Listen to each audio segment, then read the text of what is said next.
guys, it's teacher Krista here, and I just wanted to make a video quick because no shows like crazy lately, so I'm gonna do something useful time to make a video. Alright, so I am, let's see,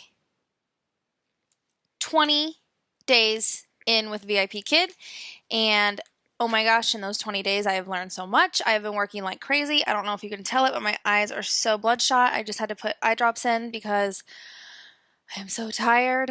Unlike some other people, I have not been doing all-nighters because I did that one night and I quickly remembered that I literally can't do it. I can't do it. I'm such a hard sleeper, and as soon as like 10, 11, 12 rolls around, I'm struggling. So what I've been doing is 4 o'clock in the morning, this is Pacific time on the West Coast, till about 7 o'clock every day. And then I stop, because obviously they're closed at that time, take a nap, do whatever I gotta do, which is usually not much of anything because I'm so tired. And then I go back at 6 p.m. till like 8:30 or 9. But tonight I'm like, you know what? I'm annoyed because this morning I had like 4 no-shows and 2 tech issues. So I had my husband go get me a soda. I'm like, I'm going to get some caffeine. I'm going to open my short notice slots. And so now I'm open. Well, I'm booked until 9 o'clock. Well, I am booked until 9 o'clock, but my first one just was marked finished before it even started. So apparently that's canceled.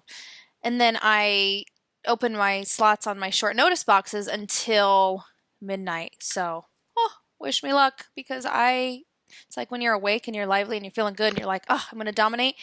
You think you want to do it. And then what happens is the time comes and you're like, oh my God, this is the worst thing ever. I'm struggling. Like, what the hell was I thinking? So anyway, I'm just going to talk about my first 20 days. What have I learned about VIPKid? Where do I start? First of all, number 1, actual teaching in the classroom with VIPKid, so much easier than the interview process. And you know what? I do have days still that I'm like, am I doing something wrong? I mean, I just had to skip a couple slides or skip a part of a slide or whatever because I ran out of time. But you know what? I'm like, if nobody's contacting me, I guess I'm okay, because I have seen other YouTube videos where people say that maybe they got an email from the education department. I haven't gotten any emails like that, so I'm like, okay, I must be good. So I'm just going to keep on trucking and keep going, and if I do something wrong, I guess someone will let me know. So anyway, number 1, like I said, actual teaching, way easier than interview teaching. What I've noticed is pretty soon, actually like within 2 weeks, I started getting repeat lessons. So you start seeing the same lessons over and over, especially if, like me, I'm only certified to teach intermediate. I don't know why. I guess they have a process now where during your interview they choose if you're going to be intermediate, beginner, or both.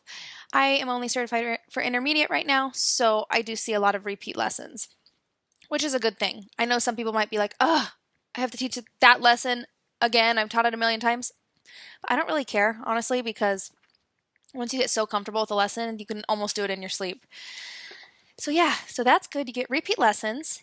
I'm only 20 days in and I already have 4 repeat students next week, which makes me so happy, because from what I hear from everyone out in VIPKid world, that's how you make the complete abundance of trial lessons kind of stop, is you start building your regulars. So I'm happy to see that some of those students that I had before have booked classes with me for next week and the next week, whatever. So anyway, yeah, it's weird. Like the first 2 weeks I had a lot of major courses and summer camps, which I also love. And then after that, it's like all of a sudden I just got flooded with trials. Tons of trials. And I mean, it is what it is. They're good and they're bad, you know, and I don't want to go into that. But anyway, number 2 is like, you should see my guest room right now. You don't even want to see it. It's like a complete mess, because what I've noticed is most lessons, you can like go find props around your house. Like there was a lesson on jobs people do, and it was about tools and stuff like that. And for janitor, I got my rag, my spray bottle, my broom, my mop. For mechanic, and one of the vocab words was wrench. I went and got one of my husband's wrenches. Yeah, I mean, you can just grab props like anywhere. It's awesome. The only thing is, like, they are just, it is a huge mess. Anyway, the other thing is, I only have 4 repeat students at this point. So what that means is I'm seeing new students like all the time. So I don't really change up my reward systems yet because I'm getting a new student every single time. And I kind of just judge based on their age which one I'm going to use. So let me show you what I've been doing. I know these might seem kind of boring compared to all the other YouTube VIPKid people who have like a million different reward systems. But you know what? It's worked for me. So I'm sticking with it. So here's what I do for the boys who are like anywhere between 6 and 10. I don't just assume though, because you know, they might be too mature for Pokemon, or that might be like an old thing. I don't know. But I ask, do you like Pokemon? And sometimes they'll say no. And I'm like, oh, okay, well, I'm not using that reward system. But if they say, yeah, I say, oh, if you look, listen, do a good job, you earn Pikachu. Oh, Pikachu. And then I show them the little background I have. By the way, there's just tape on the back of that. And yeah, we have fun with that. So I literally have 5 Pikachus just taped right here underneath my laptop, and that's the reward system. They like that. And also we can be like, practice their counting a little bit. 1, 2, 3, 4 Pikachu. All right, so intermediate boys, that's what I've been doing. If they say they don't like Pikachu, or they seem like maybe it's too babyish, because I've had a few like 12 and 11-year-olds, then what I've been doing, and I don't know where I even got this idea. I think because another girl on a YouTube video said that the kids like when they can hear something like clinking around, like the sound. So I'm like, do you like money? And I just have a bunch of coins, and I show them a coin, and I'm like, you earn money. And I always shake it around. So when they do a good job, you earn money. Good job. And then it's funny, I've had some boys who get so excited about that. They're like, yeah. So that's what I do for the boys. Or the other thing I'll do is just keep it simple. Stars. Stars. Or I have these little star wands. Star, you earn a star. And then I go give them a little star in the classroom. So then on their computer it goes bling. So that's the boys. Anyway, that's it. I keep it pretty simple. Girls, what I've been doing is, okay, in the rare event that I do get like a 5 or 6-year-old, I might do this because it's kind of babyish. And like I said, I'm intermediate, so I don't really get those except for if it's a trial. I might be like, oh, you earn a pom-pom. And this one little girl I had who was 5 loved it. She'd be like, pink, red, green, purple, orange. And we'd go 1, 2, 3, 4 pom-poms. Yay! And she loved it. So that's what I did for the little girls. The older girls, I either do, like I said, same thing with, I have all different color star wands. These are dollar store cheapies. Or stars, or my personal favorite, which the intermediate girls seem to love, and I can see why, is I say, do you like flowers? And they say, yeah. And I say, oh, if you do a good job, you earn flower. And we put it in this little vase. Yay, flower. And I only have 3 colors. I have purple. These are fake, by the way. Red. And a couple more of the same colors. So yeah, they build their little flower bouquet. And I can put it up to the screen like this. And they seem to really like that, which makes sense because they are like 7, 8, 9, 10, 11. And you don't want to do anything too babyish for those age of kids because they will look at you like, I'm not a baby. That's it for my reward systems. That's literally all I do. I'm sure in the future, maybe if I have time, I might make some better reward systems since there's like a million different things you could do. But I also teach first grade and we go back to school soon, so I don't know if I'll have time for that. So really, I'm just going to use these, and then if I have a repeat student, I might just come up with something on the fly for them that's different from the last time. So that's that. Number 2, next thing I'd like to talk to you about is I feel like there's some like VIPKid lesson basics that if you have nothing else, you can do the lesson with these things. First thing is flashcards. And like I said, I'm intermediate, so I really don't use these much, but if I have a child that's like a 5 or a 6-year-old, then you have to be able to be like, oh, what is this? Big B, small b. And I like these because they have little pictures on the back. Apple. And I got these at dollar store. I got those ones. I also got food ones, which I haven't even used yet. And I got shape ones. These are only $1. And then I also got these National Geographic ones. They have all different animals on them. They're on, back here on my guest bed, but here's one of them just to show you. F is for fox. These come in handy even with intermediate kids because if the site has something to do with animals, or even, I don't know, if you incorporate animals somehow, you can use these. Very cool. Okay. Next thing, and this is especially true if you, I'm watching the clock because my next lesson's soon. If you are beginner, or I guess pre-VIP kid, I haven't done those yet, but I did send a ticket about it, and they said, oh, that's invite only. Okay, sorry. But I ordered these on Amazon. They were like, I think $6.99. It's a whole pack of finger puppets. These are so awesome because you have a panda, you have cow, you have duck, which is especially nice for the, what does D say? Duck.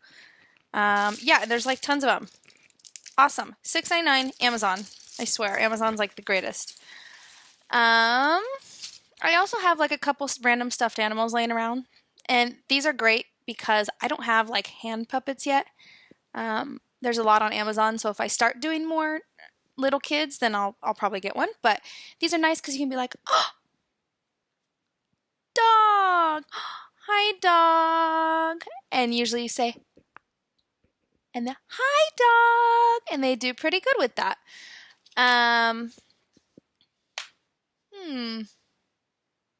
That's it for that. Okay, number 5, I would say timing. Oh my gosh, I went over my time so bad on my mock class, and I was so worried about it, but it gets easier. I mean, you know what? I don't always make the timing perfect. If you have to like skip a couple slides, it is what it is, and from what I understand, teachers do it, and I've done it. If you have to kind of hurry a slide, then, I mean, you only have 25 minutes. It is what it is. You do the best you can. But with that being said, I've gotten so much better. I've realized that, like, make the introduction pretty quick, make the review pretty quick, kind of gauge if they know the material or they don't, if they're struggling, whatever. If they know it really well, you can just zip right through it. It's awesome. Some teachers say that they have a lot of time at the end, or not a lot, but like a little time at the end. I typically don't. I don't know why. I watch that timer in the classroom, and I either usually am a little behind or just right on. So yeah, that's what I do. But that'll get easier with time. It's like you kind of get that pacing down as you go. And if I can say anything to anybody who's just getting started, I would say just jump in. Seriously, sometimes the best way to learn something is just to like throw yourselves to the wolves. Just jump in, just do it, just book a bunch. Like one thing, I was a little bit nervous because, okay, when I first started 20 days ago, I would open slots, but I would always put a time block in between them. I didn't want to do them back to back. I was like, oh, no way. But one day I was just like, I think I got this. I'm just whatever. I'm just going to do it. Opened up a bunch of slots. I think I had 6 in a row the first time. And I was like, you know what? I'm just going to figure it out. I got it. So what I've been doing when I have a bunch back to back, this is just what I do. I'm sure everybody has their own different thing. And maybe if I was doing this like full time, I would get like a better system down, but this works for me right now. Is I just take a piece of paper. I real quickly divide up the times, like 6, 6:30, 7, 7:30, 8, 8:30, 9, whatever. Write the kid's name. If it's a trial, like here I have written girl, 5 years old. This box here is where I'm just going to jot some quick feedback, because if you're doing back-to-back classes like that, there's no way, unless you have a no-show, you're going to have time to go fill in your feedback. Jason, 8 years old. The lesson is on Beijing. Feedback box. Blah, blah, blah, blah, blah. So yeah, I just jot down some like very simple stuff. Maybe if it's a trial or not. If it's a trial, maybe what lesson I need to pull up. Of course, their age, their name. And yeah, I mean, this works for me. It's easy for me to just grab it in between, even if I only have 1 minute, and like jot down some feedback quick. Student read fluently, CVC words good, struggled on da da blah blah, new yada yada. I think this level is good for blah blah or whatever. So that's what I do. My class starts in 5 minutes. Actually, I'm excited because I've had so many trials and no-shows, and it's so annoying. I just want to teach a normal class, and it's a normal class. So, yeah. Be patient. I have to say, I was pretty fortunate. I'm not going to lie, because I see some other people online who say like, oh, I've been doing this for 30 days and I've only had 1 class or 2 classes or no bookings or 5 bookings or whatever. I was pretty fortunate because I got bookings right away. They weren't all like a ton right away, but I got some trickling in. But yeah, from what I hear from everybody else, just be patient and just take your time. If you're not certified to do trials, do whatever you got to do, take that quiz or whatever, because trials are better than nothing for sure. And I've had a couple trials sign up. I had 2 sign up, and one of them is now one of my regular kids, and I know that because he's on my schedule like several times next week. So yeah, just be patient. I think this is a marathon, not a sprint. And from what I hear, if you just kind of stick with it and give it time and be patient, then eventually you start building your teacher feedback and your ratings, which makes you look good to the parents. You start getting really comfortable with it to where you can almost, I don't want to say wing it, but like sort of wing it. And you'll start to get your regulars, and from what I hear, if you keep at it for a while, eventually you can just open up the time slots you want, not in the middle of the night or whenever that you don't want, and they'll just fill up. So anyway, that's that for now. Okay, I just realized I got a little sidetracked, so I'm rewind. Like I say to my kids, rewind. Basic things you need for a lesson if you have nothing else. Some type of a reward system, which I showed you mine. Maybe some very basic level props, flashcards. Very important, a whiteboard, and a marker, of course. I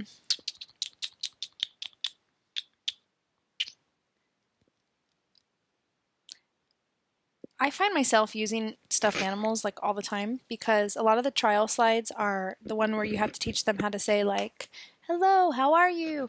And so, I have this huge guy that they think is pretty cool. It's actually really big. Do you see how big he is? So yeah, like some stuffed animals, props, maybe some very, very basic props that you got from around your house or whatever. Like one of my vocabulary words was stone. Went out in my backyard, got a big old rock. Perfect. That's about it. So yeah. What else have I learned in my first 20 days? Let me think about that. Okay, number 4 in my first 20 days with VIPKid, I have discovered that, still watching the clock because I have class in 15 minutes. I have discovered that kids are kids no matter where they are or where they're from. I don't know why. I guess I had this expectation that like these Chinese kids would be different. And in my first week, it's like I got all of the best kids. They were like studious, they were focused, they were like kind of silly, but having fun, but being serious. They were like the best. And I'm like, At that point, I said, well, maybe this is just how Chinese kids are. I mean, I know their culture like really values education and they're all just great students. That's funny now. I know I'm only 20 days in, but I've had a variety of kids. It's like, if you get the kid like that, that's just like silly with you and they're fun, they're focused, they're engaged, they're doing exactly what they're supposed to be doing. Love it. Awesome. In fact, I had this kid the other day. Oh, he was so much fun. He was like the cutest thing I've ever seen. I mean, we were learning the vocabulary word fingers, and he'd be like, we'd go fingers, and he just thought it was hilarious. I loved it. But I've also had those kids that like, doesn't matter what I do, doesn't matter what I say, doesn't matter how I'm trying to make them laugh. It's like you get nothing. You just straight face. And it's just like, tough crowd. Okay. Then I've had like the little kid that's like, you can tell they're kind of naughty. They're like a little bit naughty. They like want to draw on the screen and whatever. And I have to say, no, do not draw. And they get it quickly, but it's like kids are kids. It's whatever. They're going to be kids. Oh, then I had an interesting one. She was 14. Oh man. I don't want to use the word bratty, but a little bratty. It's like, I just felt like it was the last thing she wanted to do. I'm sure her mom or her dad were just forcing her to do this lesson. And I almost felt like she was like mocking me a little bit. It was weird. But, so yeah, I've had like kids who are like middle energy and like it's a good lesson, but it's whatever. I've had the kids that are like super high energy and awesome and fun. And after those lessons, it's like you feel so like energized. I'm like, I just wish they could all be this way. I could just do this all day, every day if they were all this way. And then I've also had the kids that just blank. I mean, or the kids that just, it's like, I don't know how else I can explain this. They just won't get it. I had this little girl, I wanted her to repeat. And I would say, this is a pig. And I did this probably, honest to God, probably 7-10 times. This is a pig. My finger's red from my lipstick. And then we slowed it down. This is a pig. And just wouldn't say it. She just kept saying pig, because I had this. Got this from Goodwill last summer for my classroom. My kids like destroyed it. It's falling apart. And she just wouldn't repeat. All she wanted to say is pig. She just could not grasp that I wanted her to say, this is a pig. Anyway, so that's been quite interesting. What else? Let me think.